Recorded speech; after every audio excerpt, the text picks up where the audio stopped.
There are a lot of things to be afraid of in life, and that's not news or anything, it's just the truth. And facing something that frightens you is one of the most terrifying things on earth. Embracing that thing, even more so. There's a lot that I'm afraid of. I'm a rather anxious person. I have a tendency to overthink, to get ahead of myself, and put the cart before the horse in most matters. Even when I'm perfectly content, my brain will whip up some what if scenario, and then I start down that path again.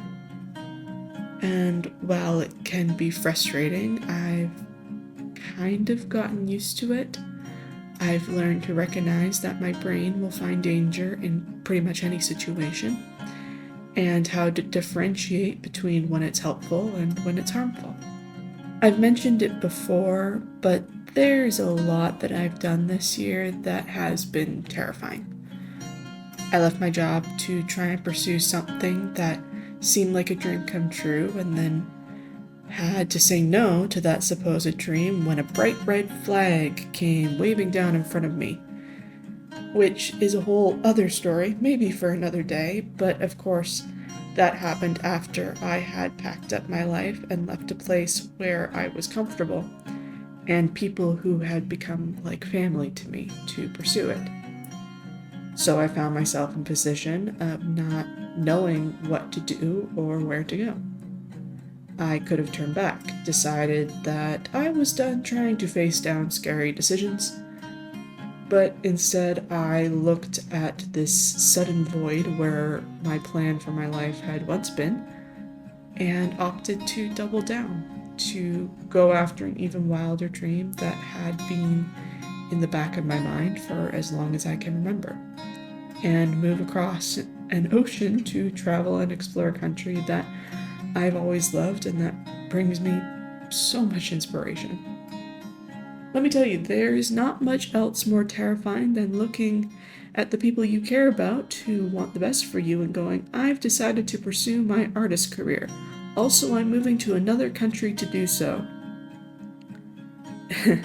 Now, I'm very lucky to have a lot of people in my corner cheering me on. But questioning what you want in life and then just going for it is still crazy scary. But I'm getting better about embracing the things that scare me, or I'd like to think I am. But I think a lot of it comes down to trust. Being better about doing something that scares you has a lot to do with trusting yourself. Trusting you can make it through, trusting you know how to pivot or handle the hurdles that get thrown at you, trusting that you know how to take advantage of every opportunity put into your path. And the added benefit of learning how to trust yourself is trusting other people. A fun fact about me, I am an absolute hopeless romantic. I love cheesy rom-coms and stories about how couples meet, stories about love and connection, whether it be romantic or platonic or anywhere in between, just warms my heart. The irony is that the hopeless romantic part of my brain and the anxious overthinking side of my brain often don't get along.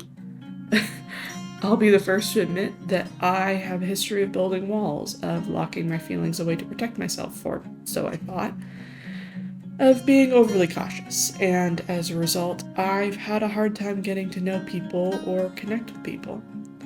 That's not to say that I don't. I consider myself very lucky to have a great group of people I care deeply for, but it just takes me a lot more time. But one of the things I've been learning lately in facing my fears and going after the things that I want and trusting in myself that I can make it through is that the scariest things have the biggest payoff. And while the anxious part of me thinks that there is nothing more terrifying than opening up to people and letting them see every side of who you are, the hopeful side of me recognizes that one of the most rewarding things in life is the connection that can come from handing over the key, so to speak.